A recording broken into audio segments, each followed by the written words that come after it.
Hello. What is good, people? I'm your boy CL Cool. I'm your boy Tezz. And we the Yellow Rocket Boys on the Yellow Rocket Boys Network. Music and Entertainment, ladies and gentlemen.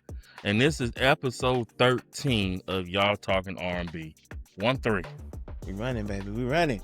You remember we started this and it kind of like towards the end of Christmas. You know, it was an idea. And now we're here and it's episode 13. So, it's growing, man. It's getting there. It's growing. And we appreciate everybody who messes with us on all social media. Yes. But I want to get on something right quick. Woo! A lot. It's popping up a lot. Like, I know she just did an interview talking about, like, she didn't mention Kobe Bryant in her memoir because, you know, she had respect for him and he's not living and all that. But that's not really what I want to talk about. What I want to talk about is she released a memoir and she's talking about her and Wanya Morris, you know, when they was younger. So her memoir is called Phases. She opens up telling us about her relationship with Wanya Morris when she was a teen and he was in his early 20s. The relationships, she said the relationship scarred her and she feels he took advantage of her youth and naivety. The two collabed on Broken Hearted in 94, and she pretty much said the shame ends here, the silence ends now. So she said she wants to say her piece, and if the silence ends here. Wanya, I think I told you about this off camera, but he's been defending himself. They said that earlier was like in 2021 when he like defended himself about it, because everybody been getting at him about it, because, you know, it's kind of one of those, if you know, you know. Yeah. So every time he pops up or every time Boys the Man do something, you have a little sector of the crowd that gets on him about it, especially in the, you know, in this post Me Too type climate, you know. So he been defending himself, but Brandy says this is it. And she said she was hiding from her parents. Her parents didn't want her to date for real. She said her parents would have like flipped out if she knew if she was dating. Yeah. Wow. So my thing is, so he's 50. I think he's 52 now. He in his 50s, and I think she in her late 40s. So, do you think it was too late to bring this up, or you think it was just right, or it is what it is at this point? Well, okay. So what's the age gap? If she's there's 5.5 years. All right. So when they dated in 94, but she said she was 16 at the time. So whenever she was 16, he would have been what, 22, 21, 22? Yeah. So at that point in time, if you look at that age gap, then yeah, that's by American standards. A woman who's younger than 18. Okay. Where you and your look, that would be typically a high schooler. And you'd be a college man. Yeah. Matter of fact, you'd probably be in either your sophomore year of college. Sophomore. No, you go to college when you're 18. So what? Junior. Maybe. You'd be a junior in college. Junior, or maybe senior, depending on your age. Like depending on the year. Dating a junior or a sophomore in high school. Yeah. So if you look at it from that angle, that look kind of bad, Wanya, as far as the age difference. Now, we know industry standards back then, a lot of stuff happened that we don't condone. I mean, look, we had probably one of the biggest, most notorious one around that time. Yeah. I'm talking about Mr. Kelly around that time. So, yeah. So it's, for some reason, people in the industry love younger women. And me personally, it's too young. It's too young. And I the only thing I've always known, because I mean, they even said Elvis, and y'all putting it out there, they even said Elvis was dating. Yeah. Because people seem to forget about this. That there's more than just African American celebrities that done this. This is across the board. And you know, I think that entertainers and celebrities, for some reason, like minds they can manipulate. And so it goes hand in hand with what she's saying, because I believe that's all it is. It's manipulation and control. You can find somebody who's young and naive, because you look at these cats that are like in their 50s and their 60s and they dating girls fresh out of high school. Yeah, what do y'all even talk about? It's crazy. It's like this. I don't think they do much talking. Come here, baby. Let me take care of you. You take care of me, I'm gonna take care of you. That's all you can do. There's no. She talking about. Look good. Just look good beside me. That's it. That's it. You talk about when Good Times first came on TV, and she talk about what Sexy Red did yesterday. Y'all ain't in the same room. Y'all are not in the same room. So, Wanya, brother, I hate to say it, but in the culture that we're in now, even though that was years ago, and I'm a fan of Boyz II Men. I've always been a fan of Boyz II Men. Y'all was one of the biggest groups. One just years ago, decades ago. Decades ago. So, I mean, we see what happened to Bill. They went back and pulled stuff from the 70s and the 60s on him. So, what you do as a public figure, no matter how old, it somehow, some way can catch up to you. And in this case, and you know what they say, hell has no fear like a woman scorned. Yeah. There's a reason why Brandy feels like bringing this out now. So, is she right for this? I'd say it's her story. So, if she felt that way, she has a right to tell it. But this is what I'll say, and we'll end it. Remember on our last episode, I think it was the last episode, when Mason was talking about their story with Brandy, and everybody was like, why are you bringing her story out? And then she released this memoir talking to, it's just, I don't know, it's sticky, but yeah, Wanya, bro. Well, like I said, it was already industry. It was industry. Everybody in the industry knew it. It was, it was kind of sad. But everybody knew it. Yeah. If you knew, you knew. Even fans kind of knew it. Like, so if you know, you know. And it still happens to this day. Does that make it right? No. No. But just know, if you're one of these individuals that do that, please believe it'll come to the light. And whatever happens at that point, that's all you to reap what you sow, brother or sister, whoever you are. Yeah. Because the women do it too. Oh yeah. It be molding. Oh, they been like, look at Cher. I know he in his 30s, but she like 80 something, 70 something years old. Yeah, and they need 20, 29, 30-year-olds. But it is. All right, they was talking about Jada Pinkett taking advantage of young folks back in the day too. Yeah. Yeah. They just more sneakier with that. She was they exposed her for messing with the little dude from Crisscross when they were young. Yeah, through Jermaine Dupri. She molded him. So it happened a lot, yo. Woo. Man. All right, so it's been some not backlash, but it's been some discussions, right? So usually when you hear about a high profile marriage and you hear about what this person had to give this person, it's usually the guy who's usually giving the woman half of his assets or, the house, and he paying like child support.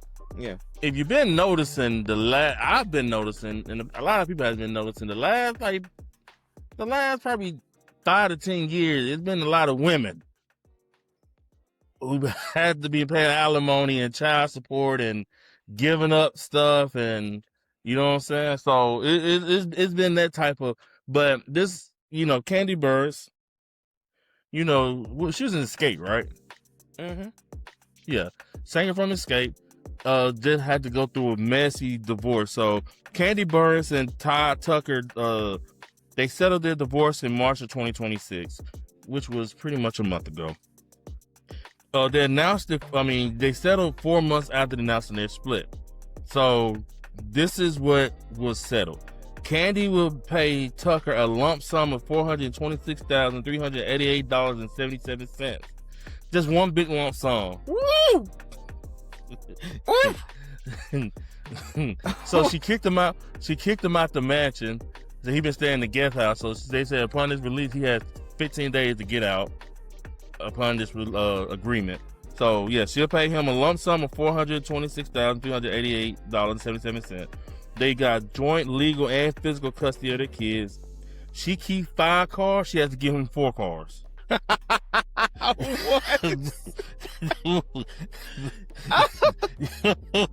Why you laughing? Dang! This is crazy. Go ahead, my bad. My bad.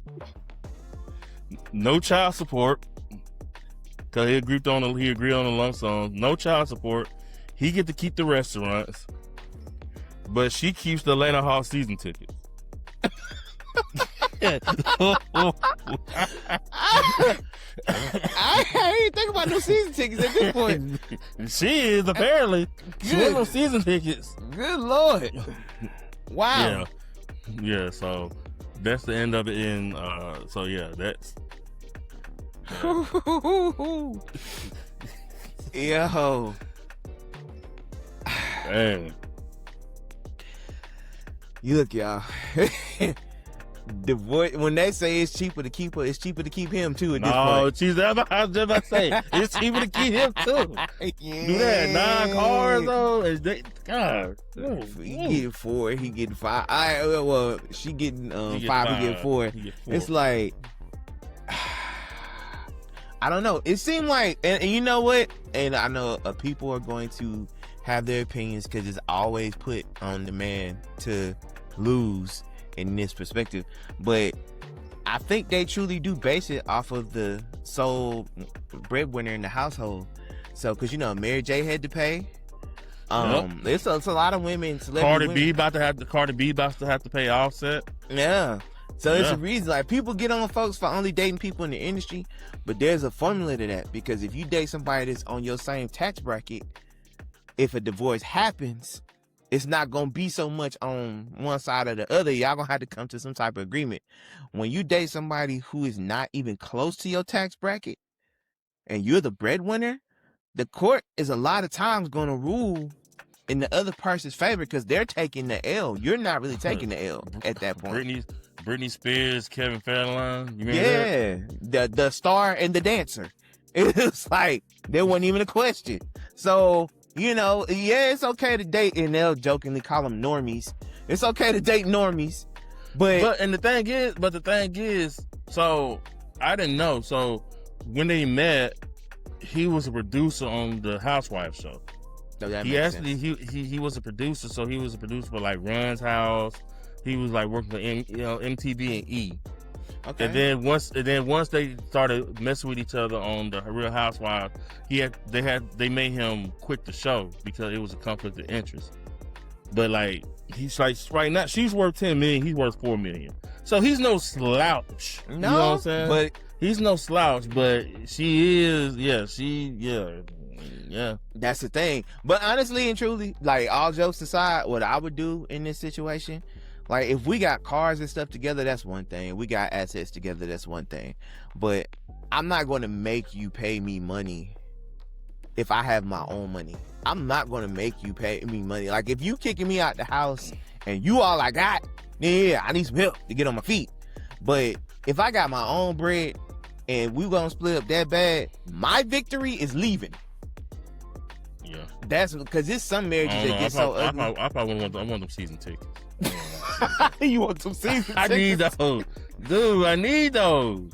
She's gonna be at the game with somebody else with them season tickets. I know. In y'all seats, she looking in the camera. Yeah. It's Kandi Burruss and Tyrone Biggums. Tyrone, you can think of any other name than Tyrone Biggums, bro? Hey y'all, how y'all doing? We at the Atlanta Hawks game. You don't eat that? This man said Tyrone Biggums, bro. I'm just saying, like that. She taking anybody to the game in your seat. But I mean, I don't know, man. If I was in that tax bracket, even being the lesser of the two in income, I would be happy just to leave if it got that ugly because I could support myself. I don't have to take her money. To me, taking the money is just out of spite at that point. But like, if if I'm working at Arby's and you Kandi Burruss, then hey, baby, Yeah. brother gonna need something, because I'm going from the big apartment in the sky or the mansion to the trailer park instantly. Like, I can't do it. Yeah. I can't do it by myself. And at that point, you can't even afford the trailer park. And no offense to people living in trailers, we love y'all, but I'm just saying, that's a big difference from the mansion to the regular apartment or the trailer or whatever. It's a big difference. Yeah. So Way big difference. Yeah. So you gotta. Yeah. But Kandi, I appreciate you settling divorce and giving my man everything he need. You could have given him tickets though, but hey, it is what it is. She's like, yeah, you get the 4 cars, my boy. You get that lump sum of $426,000, but you ain't getting tickets. Dang. Let you know right now, you ain't going to no games. Man, you sitting at home crying, watching old Dominique Wilkins videos. Man, and by the way, just getting off this divorce, I want to say something, man. Like, I want to get something on my chest. So this Bob Barker documentary, man. Oh, Lord. And look, I remember I was a kid and I would get home around 4 or 5 when I was at grandma's house, because that's usually where I saw The Price is Right, usually at my grandma's house. Mm-hmm. Sometimes my dad would watch it, but usually at my grandma's house, she watching The Price is Right, and I liked the show. And I'm not gonna sit here and say this is a show that I grew up. I would come home and eagerly watch it, but when it was on, it's on. Mm-hmm. You know what I'm saying? Yeah. But I grew to like the show. I grown to like the show. So they've been doing this Bob Barker documentary, and I know it's April 5th, and it came out March 18th, and I get all that. But I can't watch everything at once because it's so many shows that's out. It's so much that's out. But I just want to say, so they had this Bob Barker, he had a 35-year run. He was on there from 1972 to 2007, which is a long time. Yes. So it was on the docuseries Dirty Rotten Scandals. The journalist David Kushner, he did the documentary on Bob Barker because he started looking at it and he started saying that stuff was actually true about some of the stuff he was saying. So it not just hearsay. He looked up on some stuff and like, ooh, this stuff is true. So he decided to put it out. And so Holly Hallstrom, which I heard her name before, just being a kid, she was the one that was trying to write a book about this, like her life, because she was they call them Barker girls, of course. She was a Barker girl from 1977 to 1995. So she was there when the show started. She was not when it started. But from 1977 to 1995, that's a long time too. That is a long time, especially in that world. Yeah. So she tried to release a book because she got fired because she started taking medication, started making her bigger, and they fired her over it. And so she wanted to write a book, but Bob Barker, he kept, what they call it when you try to write a book and they block it. But he kept putting her in the lead. He kept fighting it. Like, you can't put the book out. And it was like 5 years, and she lost, because of all the legal fees and stuff, she lost her house and all that because she kept having to, fight it, right? So right when the trial was about to start, they about to go to trial over this, Bob Barker dropped it at the last minute. So he made her fight for 5 years with legal fees and stuff. And right when the trial about to start over it, he dropped it. Wow. Yeah. So the book came out, and so this is 01, 02, and people, this is before the internet. This is, what I'm saying. So a lot of people don't even know this book exists. If you're in the entertainment business, you do, but if you're like me and you don't know. We're freshmen in high school. Yeah. We don't know this exists. Yeah, so this book has been out since then. And then there was a lot of girls over the time. Claudia Jordan and Kathleen Bradley, 2 black women, said the producers and Barker created a racist environment, and they filed lawsuits against The Price is Right and Bob Barker, and some have won. So They said women who spoke out against Bob Barker got swift retaliation, including being fired or blacklisted. And, you know, so, yeah, they say he was kind of a racist too, which sucks. Really does suck, man. You know what? Let's keep it a buck. All right. Now, think about how old Bob Barker was. Yeah, and he died in 2020. Yeah, he passed away in 2023 at the age of 99. All right, so rest in peace, Bob Barker. We'll give him that respect. Yeah. But you think about his age, okay? A lot of these older Caucasian males from that time period still carried that thought process. Not all, because there's some good people. I know some very good people in that age bracket that respect and love people of all races. But when you tell me somebody from that time period is like that, you don't want it to be true because of who he was. And I personally saw a lot of Prices Right because my parents, anytime I was off from school or whatever, and my parents, when I was little, had to stay home with me or whatever, it would be on TV because my mom and daddy watched the stories that came on after. They watched Young and the Restless. So before Young and the Restless, you had Prices Right at 10 o'clock, from 10 to 11. So they be watching that. And I used to get into it. But again, you want to think that these people that you watch, that you're fans of, are going to be fans of you. And the sad truth is, it's not always the case. And to hear that he treated, you know, those beautiful women like that, and that he created that type of atmosphere, is really alarming. And again, should shed a light on the industry as a whole as to what people should and shouldn't tolerate. Because I know for your job, you're going to be afraid to blow the whistle because, like you said, you get blacklisted, you get labeled as something, and you lose your job. So you don't want to lose, you know, what's making you eat every day. You don't want to lose, you know, that's how I eat. That's how I pay my bills. Exactly. And this is my industry. So if that's all you know, you don't want to lose that. But at the same time, you want to be able to stand on what's right. I remember the guy who played on Living Single, the guy that played Kyle Barker, funny last name Barker, the guy who played Kyle Barker, he was saying that he got labeled as hard to work with because he spoke up on a lot of storylines on Living Single that he didn't agree with. And that's why you didn't see him in a lot of stuff afterwards. He's just now getting back in movies and getting back in circulation because they blacklisted him. They labeled him hard to work with because he spoke his mind. And he also spoke that Friends, everybody knows the show Friends, were basically copying Living Single. And they were getting more publicity and more push than Living Single because of Living Single being an African-American show. So they stole their formula and capitalized.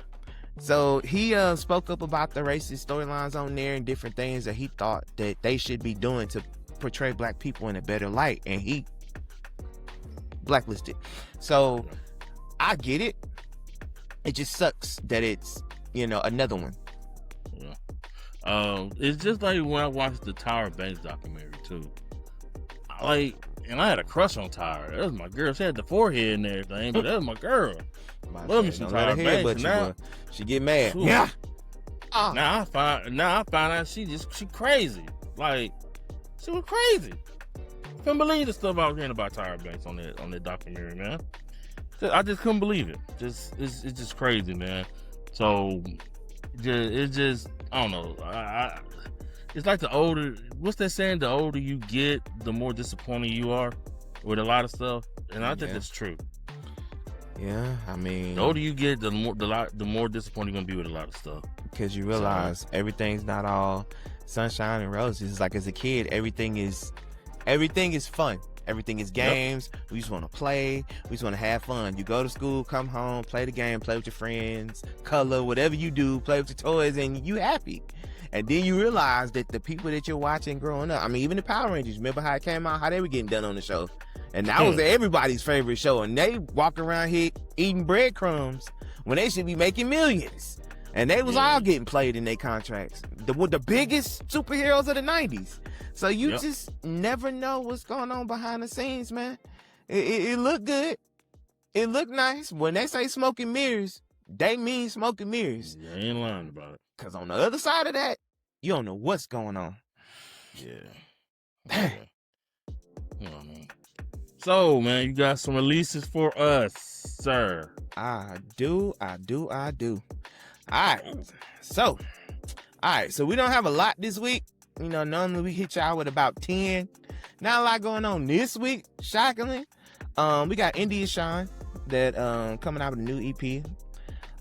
Basically it's called Rain on Me. It's the first project in 4 years. Okay. Oh, well, that's the first single. I'm sorry. The EP is called Subject to Change. The single that's running wild right now is called Rain on Me. Let me correct that. We got Cherry that's coming out, and that's Cherry CHXRRY. So it's a very unique spelling. The debut album, You, Me, and My Ego, with the single Hall of Fame that's out. And this is also the first female artist to sign to the Weeknd's label. Okay. Yeah. So that's gonna be interesting. That's gonna be very interesting. And her single right now, called Hall of Fame, is basically paying, I guess, homage to the songs around 2010, the R&B songs that kind of dabbled in that EDM sound. Yeah. That's kind of the sound it takes when you listen to it. So that album could be pretty interesting, especially with the Weeknd involved, because y'all already know the Weeknd. I mean, love him or hate him, the boy's good. So the boy's good. Dave Hollister's got his first single in years, called Thought You Knew. That's out right now. Basically the single is just telling you, like, look, girl, you with me? Love hasn't gone anywhere. Stop doubting me. All right. Gotcha. I thought you knew. And then last but not least, I got Mary J. Blige with the song called Want Love. Now, let me tell you. This. I like that song. I listen to that. Yeah. Pretty good. And it's typical Mary. Y'all know Mary is she been trying to find love, needing love, appreciating love, losing love her whole career. And this one basically just saying she looking for real love and she don't want it to be shrouded in heartbreak. So she trying to find somebody to love her and not break her heart. So, hey, to me it's real love with a new coat of paint. So Mary's still looking for love. Somebody love Mary. Please. But that's all for the new releases for this week. We also had one tour to announce too. Daniel Caesar is going on tour. Boy. Yeah, okay. It's called The Son of Spurgie. Now, that's also for the album, which was released back in October 25. So this is finally the tour to go with that album. And it starts May 16th. And it's going to be in Singapore. So, yeah. So it's going to be interesting. And he's going to take it. I guess it's going to be worldwide. So y'all look out for that. See if Daniel Caesar going to touch down in your city, your country, or your continent. So starting out in Singapore, boy. Hey, get it. Yeah. Get it. I ain't mad at it. Not at all. Y'all look for him. And yeah, that's it for the tours. All right, man. Top 5? Top 5 this week. You know what? Picture really hasn't changed too much. I mean, at the top, adult airplay, you still got Bruno Mars with I Just Might. Number 2. He's still at the top? He's still at the top. Number 2 in airplay, you still got Kalani with Folded. Frank Ocean didn't really move anywhere. He still got Nights at number 3. Justin Bieber has actually hit number 4 with UConn. Okay. And then you got Drake featuring Wizkid and Kyla with One Dance at number 5. Wait a minute, hold on, huh? At number 5, Drake featuring Wizkid and Kyla. Yes. Man. Okay. I know.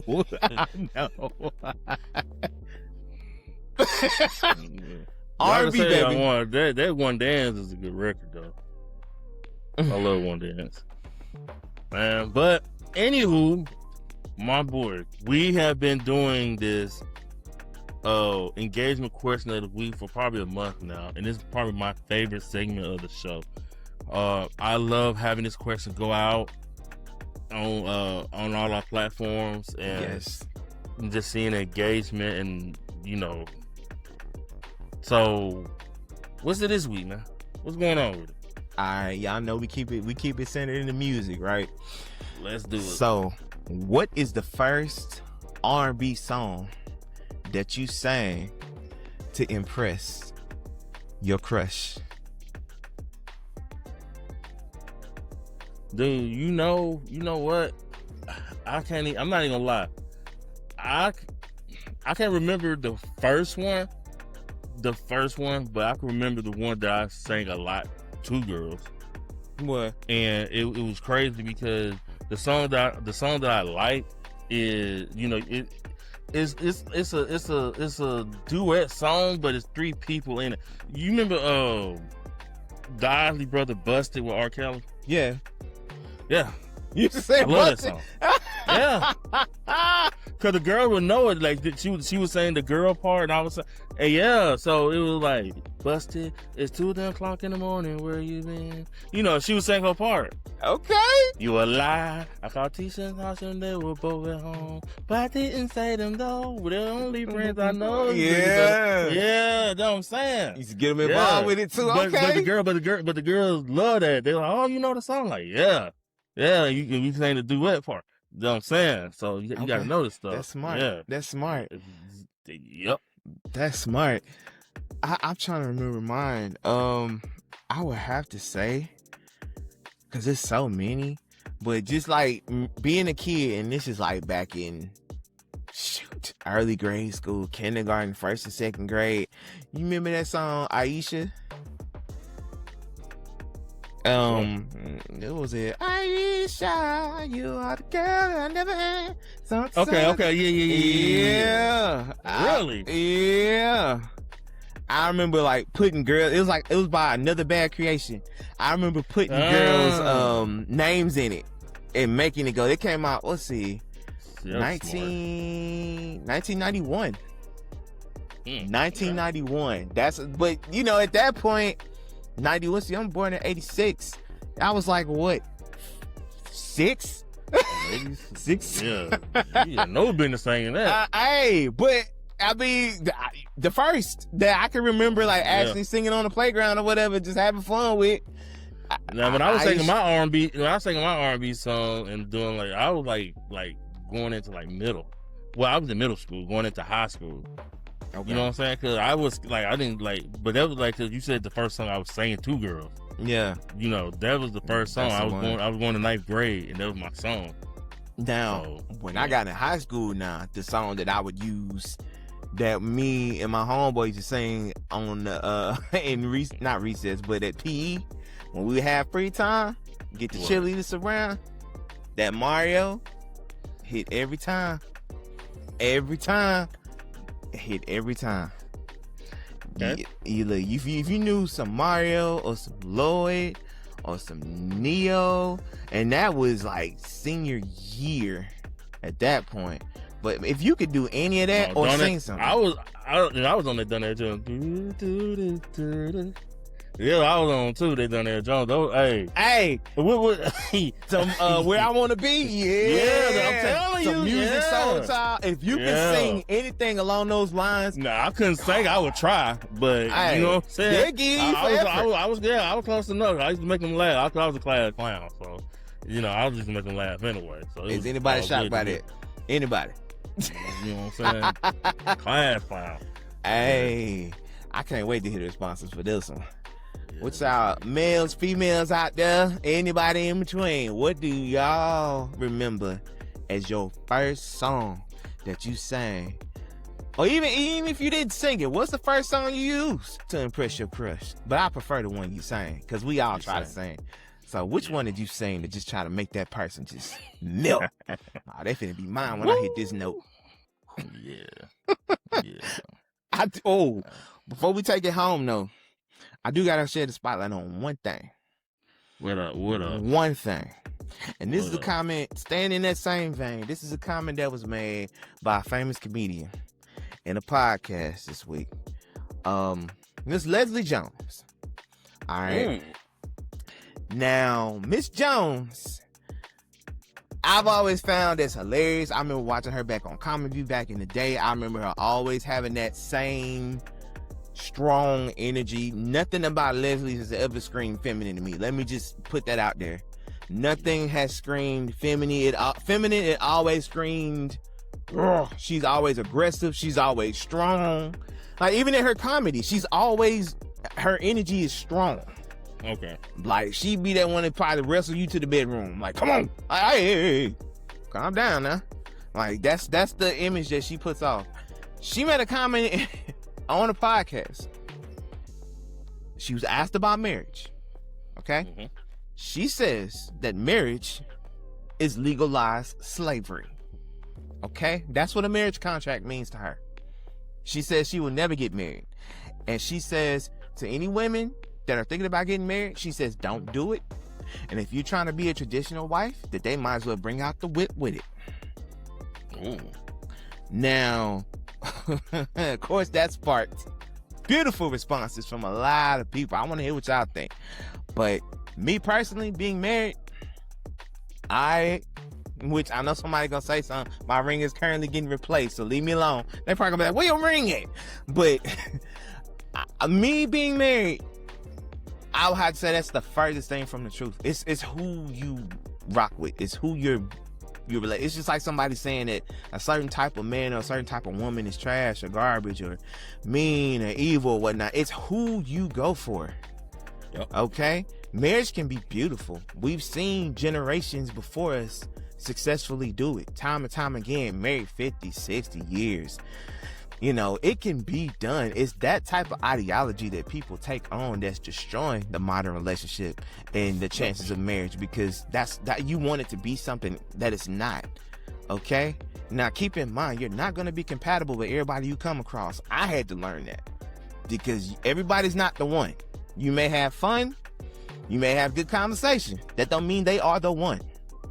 Exactly. So, to call it legalized slavery, It's a bit much. That's a bit much. It's like, yes, you have rules that go with marriage outside of being single, of course, because you have to respect your spouse.